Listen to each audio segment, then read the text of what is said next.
আসসালামু আলাইকুম। আজকে রান্না করছি খিচুড়ি। খিচুড়ির জন্য সবজি কেটে নিয়েছি। গাজর, আলু, ফুলকপি, পেঁয়াজের কলি, টমেটো, পেঁয়াজ। এখানে নিয়ে নিচ্ছি মাংস, গরুর মাংস। সাথে নিয়ে নিচ্ছি ডাল, 250 গ্রাম ডাল, 250 গ্রাম চাউল। সব কিছু নিয়ে নিচ্ছি। সবজিগুলো আমি তেলের মধ্যে হালকা হালকা করে ভেজে নিচ্ছি। মাংসগুলো দিয়ে দিচ্ছি কষার জন্য।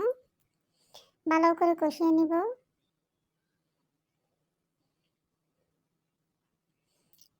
কষানোর পর এখানে আমি সব কিছু একটা একটু করে দিয়ে দিচ্ছি। লবণ, মরিচ, হলুদ সব দিয়ে দিছি।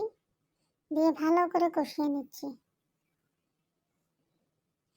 খিচুড়িটা একটু মজা না হলে আসলে ভালো লাগে না। একটু মশলাদার করতেছি আর কি, একটু মশলাদার খিচুড়ি, ভুনা খিচুড়ি করতেছি। এখানে সাথে সবজিগুলো দিয়ে দিচ্ছি। সবজিগুলো আগে তো হালকা করে সতে করে ভুনে নিয়েছি। এখন মাংসের সাথে দিয়ে দিচ্ছি। ভালো করে কষিয়ে নিব।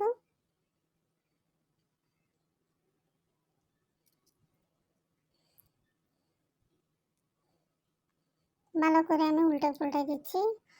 উল্টায় না দিলে এগুলো লাগে না। চাউল আর ডাল দিয়ে দিচ্ছি একসাথে। চাউল আর ডাল দিয়ে ভালো করে নেড়ে নিচ্ছি। হাতে মোবাইল আছে তো করতে পারতেছি না, সেজন্য স্কিপ করে দিছি। ভালো করে নেড়ে নিছি অফ ক্যামেরাতে।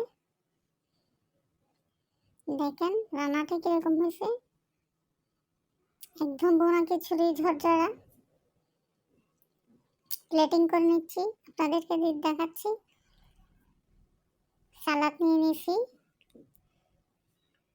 সাথে নাগামরিচ নিয়ে নিছি, কাঁচামরিচ নিয়ে নিছি। নাগামরিচ দেখেন কত বড় নাগামরিচ নিয়েছি। একটু করে ছিঁড়ে প্রথম পাতের সাথে নিচ্ছি। অসাধারণ স্বাদ হয়েছে, অসাধারণ।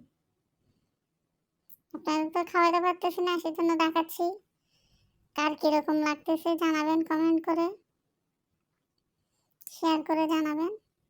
অনেক মজাদার ছিল, অনেক মজাদার। সালাদ নিয়ে নিছি, সালাদ দিয়ে বিটরুট দিয়ে অনেক মজা লাগতেছে আসলে। নাগামরিচ তো খিচুড়ি বাদ দিয়ে কথাই নেই। আপনাদের কার কার খিচুড়ি দিয়ে নাগামরিচ পছন্দ জানাবেন। লাইক, কমেন্ট, শেয়ার করবেন। কার কার পছন্দ হচ্ছে কিন্তু জানাবেন, কমেন্ট করতে ভুলবেন না। সাথে কোরমা করে গরুর মাংস রান্না করছিলাম, ওগুলো একটু নিয়ে নিচ্ছি। অনেক মজা হয়েছে, বুঝাইতে পারবো না, অনেক মজা হয়েছে। মাশাআল্লাহ, অনেক মজা হয়েছে। আপনাদেরকে যখন খাওয়াইতে পারবো তখন বুঝতে পারবেন আসলে। সাথে বিটফুট নিয়ে নিয়েছি, অনেক মজা হয়েছে, সুস্বাদু। নাগামরিচ দিয়ে তো ঝাল ঝাল কথাই নেই।